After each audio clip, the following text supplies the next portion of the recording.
នីតិថ្ងៃត្រង់ចង់ដឹងរីស័យខ្ញុំយ៉ាងណាបាទជីដំបងខ្ញុំបាទលោកគ្រូមកទឹកសុខដំក៏សូមអរកាយគោរពដល់សម្ដេចទ្រង់អ្នកអង្គម្ចាស់អ្នកអង្គញាលោកអង្គញាលោកជំទាវលោកស្រីនៃនាងកញ្ញាព្រមទាំងជនរួមជាតិទាំងក្នុងប្រទេសនិងក្រៅប្រទេសតែបច្ចុប្បន្នភាពមានកំណើនជិតដល់ទៅ18លាននាក់មុននឹងជម្រាបអត្ថាធិប្បាយបញ្យលដែលលើកយកមកជម្រាប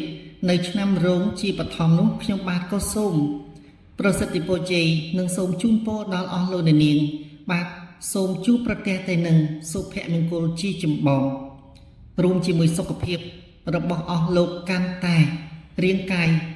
រឹងមាំដើម្បីធ្វើឲ្យដំណើរជីវិតរបស់អស់លោកអ្នកនាងកាន់តែមានសុភមង្គលក្នុងដំណើរជីវិតបាទនេះគឺជាពាក្យជូនពររបស់ខ្ញុំបាទលោកគ្រូមកទឹកសុខដំចេញពីបេះដូងមនោសញ្ចេតនាដោយសារតែសេចក្តីរលឹកពីសំណាក់អស់លោកអ្នកនាងដែលរងចាំឲ្យយើងខ្ញុំបាទ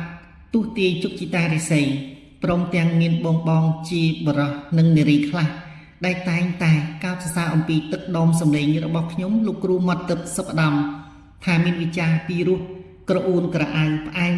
លហែងជាសម្លេងសារកាជាលោកគ្រូហោរាសម្ដីកវីមាសបាទដែលអង្រួនបេះដូងរបស់បងឬមួយក៏អ្នកមីងឬមួយក៏លោកជាយឲ្យចង់ស្ដាប់ពីនីតិយើងដោយទទួលសន្តាប់ហើយមានសេចក្តីសប្បាយចិត្តជួនកាលអ្នកមីងខ្លះឬមួយក៏បងស្រីខ្លះបានលួចសម្រក់ទឹកភ្នែកដោយសារតែនិយាយថាខ្ញុំលោកគ្រូមកទឹកសុខដំពិតជាទុទាយជុកជីតារិស័យចាក់ចំបេះដូងរបស់ពួកគាត់ឲ្យស្រក់ទឹកភ្នែកដោយឯកឯងឲ្យរំភើបសប្បាយរីករាយនឹងថ្ងៃណាមួយចង់ជួបជាមួយខ្ញុំបាទដោយផ្ទាល់ថែមទៀតផងរីករាយសន្តាប់និងចង់ជួបជាមួយខ្ញុំបាទក៏សប្បាយចិត្តដែរឥឡូវដើម្បីកុំឲ្យអស់លោកអ្នកនាងទន្ទឹងរង់ចាំយូរក៏សូមទទួលសន្តាប់អំពីបំណងស្រាយឆ្នាំរោងសម្រាប់ខែកញ្ញាដូចតទៅបាទជាដំបូងឆ្នាំរោងខ្ញុំនឹងជម្រាបអំពីនាមជាសត្វនិករាជធាតុមាសពងទេវតាប្រុសសម្រាប់ឆ្នាំរោងធាតុមាសងាយភពប្រសពជាមួយគ្រប់ឆ្នាំទាំង12ក្នុងចំណោមឆ្នាំ11រួមជាមួយខ្លួនឯងផងមានថារាប់ទៅជាចំនួនឆ្នាំទាំង12ដូច្នេះងាយនឹងសម្របសម្រួលជាមួយគ្រប់ឆ្នាំទាំងអស់រីឯលេខសំណាងរបស់អស់លោកអ្នកនាងនៅពេលនេះគឺលេខ789បាទអញ្ជើញសេះចេញម្ដងភ្លាមដើម្បីបញ្ជាក់នៅសេចក្តីស្នេហាយុត្តិធម៌នៅក្នុងអារម្មណ៍របស់អស់លោកអ្នកនាងរួមជាមួយនឹងការធ្វើសម្បទានបាទចែកចាយនឹង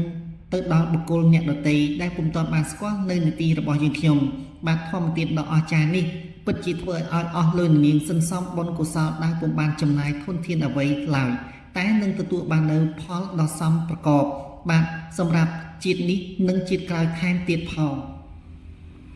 ពណ៌សំណាងរបស់អស់លោកអ្នកនាងគឺពណ៌ក្រហមនិងពណ៌ទឹកមាស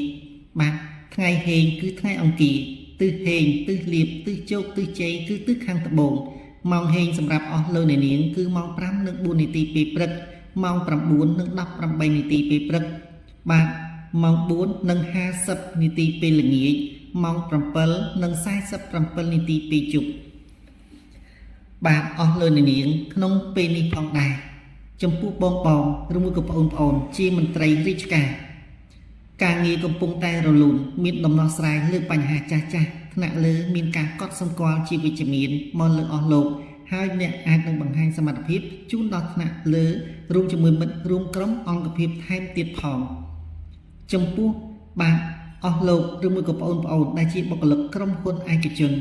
មេឬមួយក៏ប្រធានរបស់អស់លោកអាចចង្អុលបង្ហាញណែនាំឲ្យអ្នកប្រឡងយកទូនីតិខ្ពស់មួយកម្រិតទៀតដោយសារតែសមត្ថភាពស្នាដៃរបស់អស់លោករយៈកាលកន្លងមកនេះបាទគឺលេចធ្លោហើយជាចំណុចវិជ្ជមានជូនដល់ក្រុមហ៊ុនរបស់ខ្លួនដែលកំពុងធ្វើការ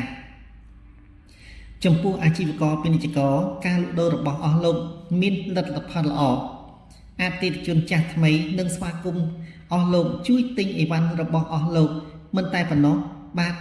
អស់លោកអាចពង្រីកមុខរបរថ្មីឬមួយក៏ពង្រីកសាខារបស់ខ្លួនថែមទៀតហើយចំពោះបញ្ហាលុយកាក់ពេលនេះគឺជាពេលវេលាដែលអ្នកបានឈប់រួចហើយគឺលៀបសការៈកំពុងរត់មករកអស់លោកហើយលុយកាក់កំពុងតែរត់ចូលមកក្នុង ហៅប៉ៅរបស់អ្នកហើយដូច្នេះការចាយវាយសូមមេត្តាប្រយ័ត្នប្រយែងបន្តិចបើទោះបីជាមានលុយច្រើនយ៉ាងណាក៏ដោយកុំភ្នែកប្រហែសខ្លាចក្រែងថ្ងៃណាមួយហៅប៉ៅទៅទេបាទសុខភាពអាចចាត់ទុកថាល្អហើយអាចដើរហើរបានធ្វើការបានតែត្រូវចេះសម្រាប់ឲ្យបានគ្រប់គ្រាន់ផងចំពោះសេចក្តីស្នេហាពេលវេលានេះគឺជាអំណោយផលល្អសម្រាប់អស់លោកយ៉ាងច្រើនទាំងយុវវ័យទាំងយុវចាស់គឺអាចចេះប្រើប្រាស់ទៅតាមសមត្ថភាពទៅតាមជំនាញកលៈទេសៈរបស់អស់លោកដំណើរកំសាន្តការធ្វើដំណើរឆ្ពោះទៅទិសខាងត្បូងពិតជានាំមកនូវភាពវិជ្ជមានសប្បាយរីករាយជូនដល់អស់លោកអ្នកនាងជាមិនខានបាទចំពោះអស់លោកនៃការឆ្នាំរោងពងទេវតាប្រុសនាមជាសត្វនាគរាជធាតុមាសមនុស្សកើតឆ្នាំនេះរមែងជាមនុស្សមាននិស្ស័យនិងជោគសំណាងល្អនាំមកនូវសេចក្តីសុខកាយសប្បាយចិត្តចង្វាញញីចិញ្ចឹមបីបាច់ថែរក្សានិងបានទៅជាអ្នកមានបុណ្យស័ក្តិរហូតមានកិត្តិយសកិត្តិនាមល្បីល្បាញជាមនុស្សមានចិត្តបុណ្យព្រមទាំងចូលចិត្តជួយយកអាសាអ្នកដទៃមានសម្ដីនិងវិចារមោះមុតសតិបញ្ញាឆ្លៀសវៃចិត្តស្រាលឆាប់ខឹងតែឆាប់បាត់ពេញចិត្តនឹងរស់ដោយស្ងាត់ស្ងៀមជាមនុស្សល្អិតបន្តិចចំពោះលេខកាក់តែជួនកាលការល្អិតពេកបែរជាចាយអស់រលីងពីហោប៉ៅទៅវិញក៏អាចថាបានដល់វ័យចំណាស់នឹងទទួលបាននូវជីវភាពទូធាចំណុចល្អៗរបស់ឆ្នាំរោងមានដូចតទៅជួយចិត្តឲ្យយោបល់គេផ្ដល់ឲ្យគេព្រមទាំងជួយគេទាំងកម្លាំងកាយនិងកម្លាំងចិត្តកសាងសមិទ្ធផលឲ្យលេចចេញជាផ្លែផ្កាដ៏ល្អនៅក្នុងសង្គមគ្រួសារអង្គភាពនិងសង្គមរស់នៅចូលចិត្តទំនាក់ទំនងមនុស្សគ្រប់ស្រទាប់វណ្ណៈប៉ុន្តែចំពោះអ្នកមីងឬមួយក៏លោកយាយបាទឬមួយក៏អ៊ំស្រីវិញអស់រយៈកាលច្រើនថ្ងៃខែឆ្នាំកន្លងមកនេះច្រើនតែអូសសម្រាប់ប្រទះពាក្យលៀបក៏ចូលរឿងក៏ច្រើនវិបត្តិទួនក៏មាននៅក្នុងសង្គមគ្រួសារនៅក្នុងសង្គមគ្រួសារឆ្នាំរោងខ្លះជានារីត្រូវបានកូនបង្កើតមិនសូវយកចិត្តទុកដាក់ទេជាពិសេសកូនប្រុសច្រើនតែវាយសម្ដីវាយប្រហារដោយពាក្យសម្ដីមិនសមរម្យទៅលើអ្នកម្ដាយឆ្នាំរោងឬមួយក៏ចៅមិនសូវបានគោរពលោកយាយទេច្រើនតែមានការនិយាយចំមានន័យថាមើលស្រាលទៅលើអ្នកម្ដាយរបស់ខ្លួននិងលោកយាយរបស់ខ្លួនប៉ុន្តែបែរជាមានភ័ព្វសំណាងល្អបែរជាមានកូនប្រសាស្រីយកចិត្តទុកដាក់ចំពោះអ្នកមីងឬមួយក៏លោកយាយដែលកើតឆ្នាំរោងទៅវិញហើយចំពោះបរិយាឆ្នាំរោងខ្លះទៀតបែរជាពួនសំងំយកពឹសនៅក្នុងរូងសូមចងចាំចំណាំទុកថាសត្វនាគរាជឆ្នាំរោងនេះគឺមិនងាយចុះចាញ់អ្នកណាជាដាច់ខាតតិចប្រយ័ត្នច្រឡំឃើញថាឆ្នាំរោងនៅស្ងៀមបែរជាយល់ថាឆ្នាំរោងចុះចាញ់នឹងប្រកាសជាយល់ច្រឡំធំជាមិនខានបាទឆ្នាំរោងដូចខ្ញុំបានជម្រាបច្រើនជាមនុស្សមានបុណ្យពីកំណើតតែមានអ្នកខ្លះមានខ្សែជីវិតអាប់អួរក៏អាចថាបានឆ្នាំរោងខ្លះកាលនៅពីក្មេងកំសត់នឹងឆ្លងកាត់ឧបសគ្គច្រើនណាស់ជូរចត់ណាស់រងាណាស់វេទនាណាស់ខ្លោចផ្សាណាស់ពេលមានគូស្រករឆ្នាំរោងខ្លះទៀតបែរជាប្រពន្ធមិនយល់ចិត្តប្តីកូនចៅមិនសូវយល់ចិត្តជីដូនជីតាម្ដាយពុកក៏អាចថាបានតែរោងខ្លះទៀតបែរជាសោយសុខលើគំនរទ្រព្យសម្បត្តិបុណ្យស័ក្តិនិងមានកិត្តិយសឧត្តមឧត្តមថែមទៀតផងបុគ្គលកើតឆ្នាំរោងមានភាពជឿជាក់លើខ្លួនឯងឆ្លាតវៃមានមហិច្ឆតាខ្ពស់និងមានលក្ខណៈជាអ្នកដឹកនាំពីកំណើតផងដែរបុគ្គលកើតឆ្នាំរោងមានចិត្តទូលាយនិងជួយយកអាសាអ្នកដទៃច្រើនប៉ុន្តែពេលខ្លះអាចមានចរិតឆាប់ខឹងឬមានមោទនភាពចំពោះខ្លួនឯងពេកចំពោះឆ្នាំរោងដែលមានមហិច្ឆតាជាភាពអ្នកដឹកនាំនោះជាបុគ្គលដែលមានជំនឿជឿចិត្តលើខ្លួនឯងខ្ពស់មានមហិច្ឆតាធំធេងនិងមិនចូលចិត្តរស់នៅក្រោមបញ្ជាអ្នកដទៃឡើយដោយសារតែមានគំនិតបែបនេះហើយបានជាឆ្នាំរោងមួយចំនួនក៏សម្បូរបាទមានន័យថាសម្បូរសត្រូវក៏ច្រើនណាស់ណាដែរពេលវេលាបានមកដល់ទីបញ្ចប់ហើយការជម្រាបអត្ថាធិប្បាយដោយសង្ខេបបញ្យលពីយើងខ្ញុំពុំទាន់បានក្បោះក្បាយទេអស់លោកនាងអាចតាមដានសម្ដាប់នៅភាគបន្តទៀតបាទថាតើឆ្នាំរោងនឹងមានចំណុចល្អយ៉ាងណាវិជ្ជមានយ៉ាងណាអវិជ្ជមានយ៉ាងណានីតិយើងនឹងត្រូវបោះពុំជាសិភៅប្រសិនបើអស់លោកនាងចង់ជាវបាទយកទៅអានសូមអញ្ជើញទំនាក់ទំនងមកលេខទូរស័ព្ទ012 64 5118មួយខ្សែទៀត097 77 62 844ខ្ញុំសូមជម្រាបដល់អស់លោកអ្នកនាងកញ្ញាថាបន្តិចទៀតនីតិយើងនឹងចេញជា4ភាសាសម្រាប់ជូនដល់អស់លោកអ្នកនាងមានភាសាវៀតណាម មានភាសាបារាំងអង់គ្លេសនិងចិនជាដើមដើម្បីចែកជូនដល់បណ្ដា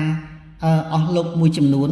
ដែលនៅក្រៅប្រទេសនិងក្រៅប្រទេសជាពិសេសជនជាតិបរទេសមួយចំនួនមានចំនួនចិត្តនៅក្នុងការទូទីជោគជតារិស័យផងដែរបាទយើងបានស្រង់ស្ថិតិជា probability បាទ probability ដោយមានចំនួនកំណត់នៅចំនួនអ្នកកាន់ពុទ្ធសាសនាព្រហ្មញ្ញនិយមផងដែរដែលមានជំនឿមកលើការទូទីជោគជតារិស័យនីតិយើងនឹងនាំនៅលក្ខខណ្ឌដ៏ល្អសម្រាប់ជូនដល់អស់លោកអ្នកនាងកញ្ញាក្នុងការទូទីជាភាសាវៀតណាមភាសាចិនភាសាបារាំងនិងភាសាអង់គ្លេសទទួលនៅការខមមិនប្លែកៗអំពីអស់លោកអ្នកនាងក្នុងន័យស្ថាបនាបន្តិចទៀតកម្មវិធីយើងនឹងត្រូវបានលាតត្រដាងយ៉ាងច្រើនផ្សព្វផ្សាយ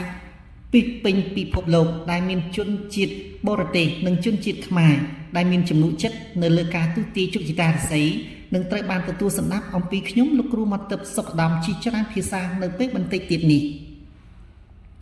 ប៉ុន្តែមុននឹងបកស្រាយនៅចំនួនចិត្តជូនដល់អស់លោកអ្នកនាងកញ្ញាកុំភ្លេចបាទជនរួមជាតិដែលកំពុងតែសម្ដាប់អំពីខ្ញុំបាទលោកគ្រូមកទឹកសុខដំសូមអញ្ជើញវិតម្លៃថាតើខ្ញុំបាទលោកគ្រូមកទឹកសុខដំជាគ្រូមានលក្ខណៈបែបណាដែលអាចនឹងធ្វើឲ្យអស់លោកអ្នកនាងមានចំនួនចិត្តនៅក្នុងការបំណត់ស្រាយសម្ដាប់ពីនីតិរបស់ជាងខ្ញុំយើងបានចេញជាសៀវភៅកំណាព្យឬមួយក៏ជាអត្ថបទផ្សេងដែលតាក់ទងទៅនឹងជោគជតារិស័យឬមួយក៏ជាសៀវភៅប្រឡំលោកដែលត្រូវបានរៀបចំដោយខ្ញុំលោកគ្រូអនុបណ្ឌិតសុខដំបាទកុំភ្លេចវិតម្លៃនៅក្នុងការទូទីជោគជតារិស័យប្រសិនបើអស់លោកអ្នកនាងបាទយល់ឃើញថាការបកស្រាយការសម្ដាប់ពីជាងខ្ញុំអំពីដំណើរជោគជតារិស័យរបស់អស់លោកអ្នកនាងកញ្ញាមានលក្ខណៈដែលអាចទទួលយកបានសូមអញ្ជើញវិតម្លៃផ្ដល់នៅបន្ទុកក្នុងន័យស្ថាបនាហើយប្រសិនបើអស់លោកអ្នកនាងបាទចង់ទូទីជោគជតារិស័យផ្ទាល់ខ្លួនកុំភ្លេចអញ្ជើញលើកទូរស័ព្ទភ្ជាប់ទំនាក់ទំនង Telegram តាមរយៈលេខ012 64 5118មួយខ្សែទៀត097 77 62 844អញ្ជើញថតនៅខ្សែបាតដៃស្ដាំនិងឆ្វេងមកខាងមួយប៉ុស្ព្រមទាំងថ្ងៃខែឆ្នាំកំណើតផ្ញើមកកាន់នីតិរបស់ជាងខ្ញុំម្យ៉ាងវិញទៀតនៅក្នុងសង្គមគ្រួសារប្រសិនបើមានការរស់នៅមិនចុះសម្រុងឬមួយក៏នៅកន្លែងការងារមានលក្ខណៈអាប់អួរបាទអញ្ជើញជួបជាមួយខ្ញុំបាទកុំបាទរេ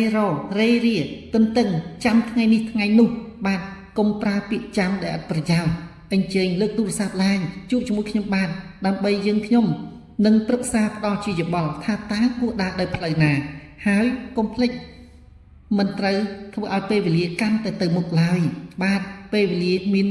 ន័យខ្លឹមសារមានតម្លៃណាស់ខ្ញុំលោកគ្រូមកទឹកសុខដំអាចជួយកែប្រែវាសនាភ័ព្វរបស់អស់លោកអ្នកឲ្យប្រែជាមានជីវិតរស្មីត្រចះត្រចង់ទាញមួយឆាកជីវិតតាមការថតបាតដៃរបស់អស់លោកអ្នកទាំងពីរនឹងថ្ងៃខែឆ្នាំកំណើតខ្ញុំលោកគ្រូមកទឹកសុខដំនឹងលាតត្រដាងអាកំបាំងជីវិតរបស់អស់លោកអ្នកយ៉ាងឆុតបំផុតវះកាត់រាល់បញ្ហានៃជីវិតរបស់អស់លោកអ្នកយ៉ាងឆុតបំផុតវះកាត់រាល់បញ្ហាធំដែលគ្មានលាក់លៀមមហាយ័ន្តមង្គលនិងយន្តស្នេហ៍កុំចាត់ចោលនិងលុបបំបាត់រាល់អំពើអាបធ្មប់ឧបទ្រពចង្រៃនិងបាក់ទ្វាររិស័យឲ្យមានរស្មីភ្លឺចិញ្ចាចធ្វើឲ្យមានមនុស្សចូលចិត្តរាប់អានអ្នកយ៉ាងច្រើនគេស្រឡាញ់ចូលចិត្តអ្នកយ៉ាងច្រើនធ្វើឲ្យជីវិតរបស់អស់លោកអ្នកជួបប្រទះតែនឹងមានសុភមង្គលក្នុងសង្គមគ្រួសារឱកាសផ្លាស់ប្ដូរវាសនានៃជីវិតរបស់អ្នកបានមកដល់ហើយប្រញាប់ឡើងមុនពេលអ្វីហួសពេលកុំចេះតែរុញរារេរចាំថ្ងៃនេះចាំថ្ងៃនោះកុំរងចាំឲ្យអ្វីបំផ្លាញវាសនារបស់អ្នកតទៅទៀតប្រញាប់លើកទូរស័ព្ទឡើងនៅពេលដែលអស់លោកកំពុងតែសម្ដាប់ពីយើងខ្ញុំនេះបាទថតបាតដៃរបស់អ្នកទាំងពីរផ្ញើមកកាន់ខ្ញុំលោកគ្រូមកទឹកសុខដំតាមរយៈលេខទូរស័ព្ទនិង Telegram 012 64 5118មួយខ្សែទៀត097 77 62 844ខ្ញុំលោកគ្រូមកទឹកសុខដំរងចាំរីករាយស្វាគមន៍ជួបនិងជួយអ្នកជានិច្ចបាទនៅពេលនេះពេលវេលាបានមកដល់ទីបញ្ចប់មុននឹងបញ្ចប់ក៏សូមប្រសិទ្ធពរជ័យថ្វាយជូនដល់សម្ដេចទ្រង់អ្នកម្ចាស់អស់លោកគ្រប់សតបនៈសាជាថ្មីម្ដងទៀតរួមជាមួយនឹងអ្នកម្ដាយនៅតាមតំបន់និគមជនបទឆ្ងាយដាច់ស្រយាលរួមជាមួយនឹងបណ្ដាលោកឪពុកបាទអ្នកមីងលោកយាយលោកតាអ្នកម៉ែអ្នកម៉ាក់នៅឯតំបន់ឆ្ងាយជើងមេឃដាច់អាឡៃឬមួយក៏តំបន់ឆ្ងាយ រហូតដល់ហួសដែនសមុទ្របាទក៏នៅតែទទួលស្ដាប់នៅនីតិរបស់យើងខ្ញុំហើយទទួលបាននៅពុទ្ធពរទាំង4ប្រការគឺអាយុវណ្ណៈសុខៈពលៈគុំ3គ្លៀងគ្លៀតបាទនៅពេលនេះខ្ញុំបាទលោកគ្រូមាត់ទឹកសុខដំសូមជម្រាបលាសូមអរគុណសន្យានឹងជួបគ្នាសាជាថ្មីបាទនឹងពំនាំមកនៅពុទ្ធិនិយមផ្លាយជូនដល់អស់លោកអ្នកនាងកញ្ញាជីមិនខាននៅពេលនេះខ្ញុំបាទសូមជម្រាបលាសូមអរគុណពីខ្ញុំសុខឧត្តមលោកគ្រូមាត់ទឹកមុនស្នេហ៍សំដីកំឡងហោរាសំលេងសារិកាពីរោះរំដំសំដីផ្អែមល្ហែមដូចជាទឹកខ្មុំលន់លឺរងំនៅក្នុងសោតាលោកគ្រូសុកអត់ដំទាយឈុតអ្វីម្លេះទេហាក់ដូចមុនស្នេហ៍សំលេងសារិកា